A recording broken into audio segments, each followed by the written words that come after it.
The newly elected Premier says he's looking forward to working with the city on some of the transit issues. Whether or not they can get funding from the feds remains to be seen, and they'll continue to have meetings on this in the months to come. This is Global's Craig Wadman reporting. The Ontario Fire Marshal tells me that the fire started because of some oily rags that were left beside a flammable source. Fortunately, no one inside the home next door was injured, and some animals were evacuated from the barn beside it, but estimated damage is at about $100,000. Craig Wadman, Global News. Now, neighbors have told me that they frankly have just had it with the wild parties that have been going on in the fraternity house behind them. And if the police aren't going to do something about it, they're going to take it to the mayor's office and hope they can get resolution that way. This is Global's Craig Wadman reporting. Some days 18-year-old Chelsea Lull is amazed she's even here. She first tried to kill herself 3 days after her 15th birthday. It's kind of scary looking back on it now, being 15 years old and wanting to end your life. She says the thoughts and voices in her head were intense. It'd be constantly, kill yourself, kill yourself. Bullying at school and on social media added to her pain. I'd get messages from people I'd never talked to before saying kill myself. Anxiety and depression kept her away from school for weeks. And when she went back, instead of help, there was more bullying. One student stands out. He made a comment saying, I don't get why you get out of bed anyway. And it just kind of broke me. Chelsea has lost count of the number of suicide attempts, but she knows it's definitely more than 6 times. So this was the unit? Yeah, what? That you stayed in? By the time Chelsea checked into Ontario Shores Centre for Mental Health, she'd been labelled over and over. One doctor said psychosis, another she was schizophrenic, another said bipolar. Here they told her put all of that aside. They would address the anxiety causing her symptoms. The psychologist who helped Chelsea through her recovery says it's important for adults to open up the lines of communication before kids hit the crisis point so they know they already have someone they can talk to. And Dr. Nadia Deluso says hard topics like self-harm should be part of the discussion. There's a myth that if we talk about it, if we say scary words like suicide, we're going to plant the idea, and that's a big myth. She says Chelsea is a shining example of what can be accomplished. I sometimes feel like Chelsea and I were in the trenches together, if that makes sense. And it's amazing to see how far she's come. Everything's just amazing. I have an amazing boyfriend. Everything's going my way, which finally I have control of my life and my mental illness doesn't. Give us a little more push. We're almost done. Expectant mom Noelle is in the middle of labor. All looks well, till this. Okay, baby's tight, guys. Shoulder dystocia.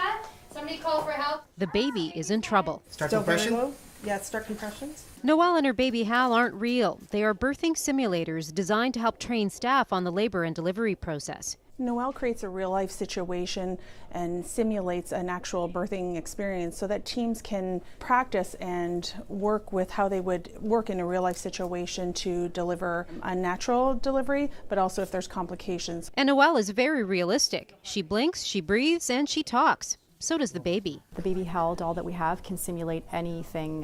It breathes, it cries, it grunts, it turns blue if it's not receiving enough oxygen. It does all the things that we can program it to do. 51% of babies born in Hamilton, Ontario, that's 3,600 a year, are born here at St. Joseph's Healthcare, making it the busiest birthing center in the area. So statistically speaking, approximately 10% of all live births those babies need some assistance to breathe. And it's only 1% of our deliveries that really need more extensive resuscitations. Good, we have a good heart rate. What makes our situation a little bit more unique is that we have a wireless system where it's the high fidelity dolls and the communicating computers, and the fact that we can bring her anywhere throughout the hospital. Back to mommy. Okay, we can steady skin. Despite the bumpy birth, all is well. Baby nice and warm. The simulators were made possible by a $50,000 donation from the Sandra Schmerler Foundation. So far, 100 staff here have been trained. And from Hamilton, with Hal and Noelle, back to you. When the snow flies, the difference between inconvenience and potentially deadly depends how quickly snowplows and salters clear the road. So far this winter, there have been complaints along the 400 series highways, including that on and off ramps have not been cleared.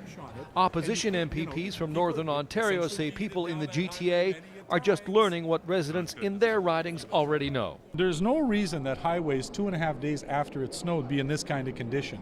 This is a problem not only in Northern Ontario, it's a problem on Highway 400, it's a problem on Highway 401.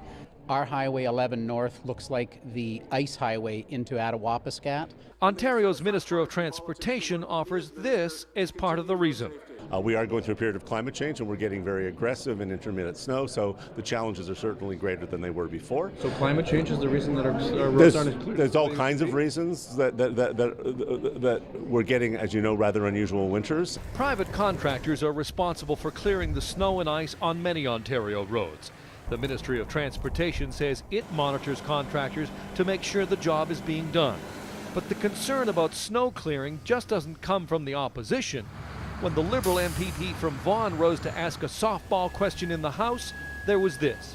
Minister, I have certainly heard from my constituents in Vaughan that roads do seem to be closed more often in recent years when storms hit. Closing roads is up to the police, says the minister, who adds standards in Ontario remain the same. If there is a problem, we fix it quickly.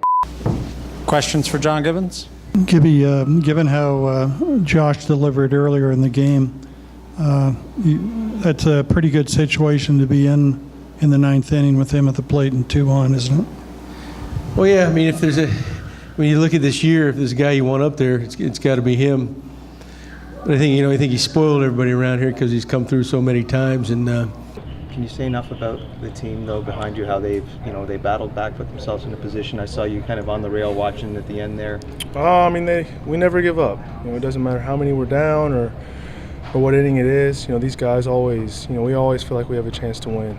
Josh, does it get a little bit disconcerting when they're yelling MVP, MVP when you hit the bat? You're trying to concentrate. It doesn't throw you off at all? No, I've dealt with it for a couple of years, but at the same time, it's exciting. What do you think of how your bench came together? They're coming. It's not there yet, Eric. The rhythm is not there yet. Guys are still trying to find their way. There's going to be nights that Lou Williams is going to be huge. There's going to be nights James Johnson is going to be huge. How do you feel got to the free throw line 10 times today? Was that something that you thinking going to the game that you were going to do, consciously go to the rim and get to the line? I was just doing my job. I was going hard to the rim. They fouled me out. I had opportunity to shoot the free throws. I used that. What'd you see in Bernier tonight? Well, obviously, you didn't want to give up as many as we did. We made some mistakes. They scored. They still got, even though they had some injuries, they still got good skill in the lineup. I thought, 90 and 86 were outstanding for them tonight.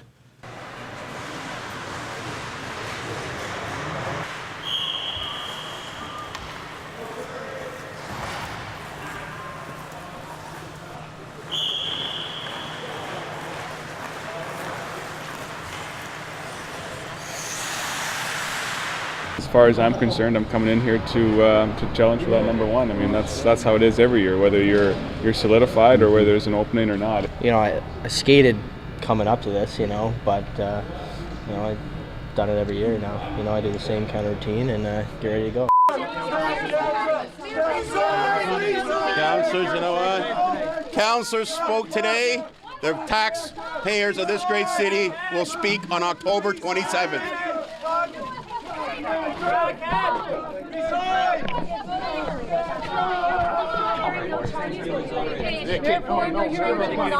Guys, I hope the thing doesn't hit me, man. Do you feel validated? Guys, it's okay. Folks, come on, please. Therefore, how do you camera, man? Why don't you stop and talk Holy, why did you don't hit me with the camera? How many times have I told you? Justin Trudeau.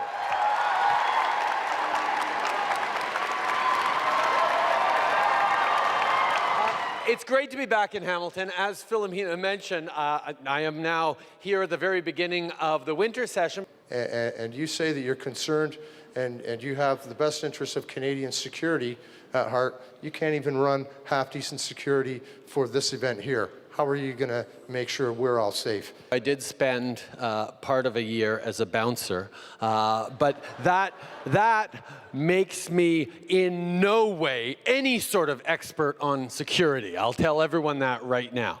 Sorry, there's... Okay. I'm sorry I didn't take your question, but I'm asking this question right here in a white T-shirt. Okay, you know what? Hang on. Excuse me. I will respond to your question. I believe it was about Omar Khader. Sorry, if you will not, are you done? Thank you. Okay. No.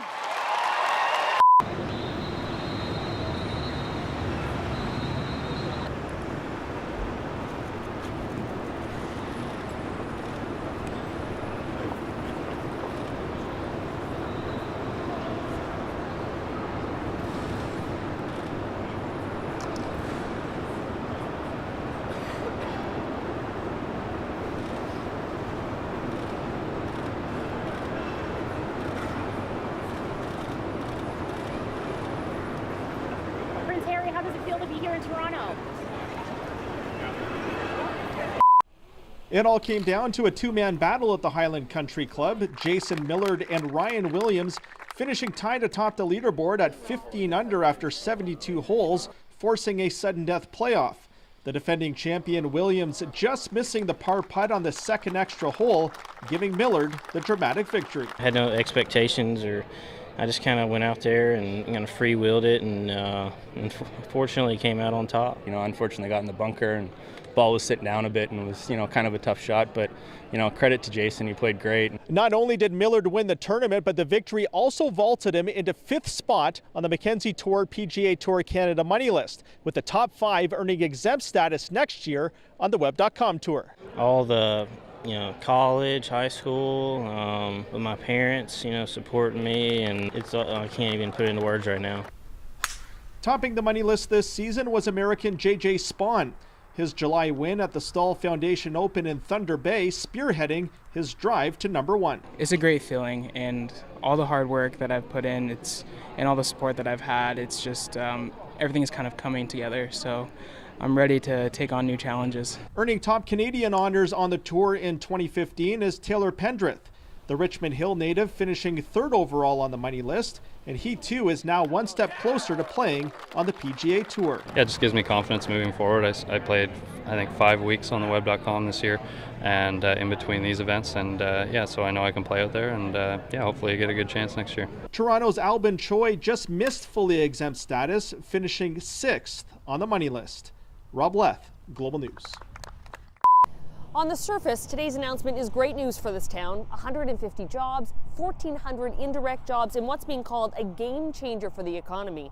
But the multinational company on the receiving end, Nova Chemicals, is currently under investigation by the Ministry of the Environment for not immediately reporting a hydrogen sulfide spill at this plant last month that caused it to be evacuated. So we wondered, isn't there a conflict?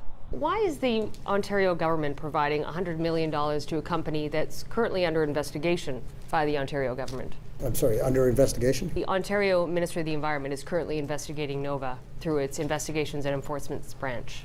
Well, we have an expectation of every company in this province that they will comply with all environmental standards. We asked if this would affect today's funding announcement, and surprisingly, Minister Duguid said this. Well, the money won't flow if there's any outstanding compliance issues. We've also learned through workers about another incident at Nova. It allegedly happened earlier this fall and may have involved anywhere between 10 and 30 workers who were exposed to benzene. So we wanted to know what happened, if there even was a spill. When we asked, Nova said this. In the month of October, as we were down, there were periods during that outage where we did detect trace levels. So was there a benzene spill? We never did get an answer to that question. In fact, when we tried to press for clarity after the media conference, Nova's director was quickly ushered out of the room. What we can report is that the Ministry of the Environment was not notified of any benzene incident, so if this was a spill, it would be the second one they haven't been notified about, as they are legally required to do. A company that today received $100 million from the government. Last week there was a commercial on the television for Remembrance Day, and I was watching it, and partway through I saw a portion of women in the Army marching, and I noticed that it looked a lot like my grandmother. Well, my first thought was, I guess that's Mom. Pictures of my mother from so long ago were brought back and coincidentally come to our attention. Mothers and sisters, heroes. They were asking for women to join, you know, and this would be January of 43. So I decided to join the Army. And I joined in Moncton. The day after I was sworn into the Army, I got a cable from Walter, from Gibraltar, that he was alive, that he had made it. He was missing 4.5 months. By the time that I was in Kitchener, Walter had come back to Canada. The family didn't know it. His parents didn't know he was on his way. He sent me a cable that he was safe. So then we planned to get married. We were married in July, and this happened September. July 3rd, 1943.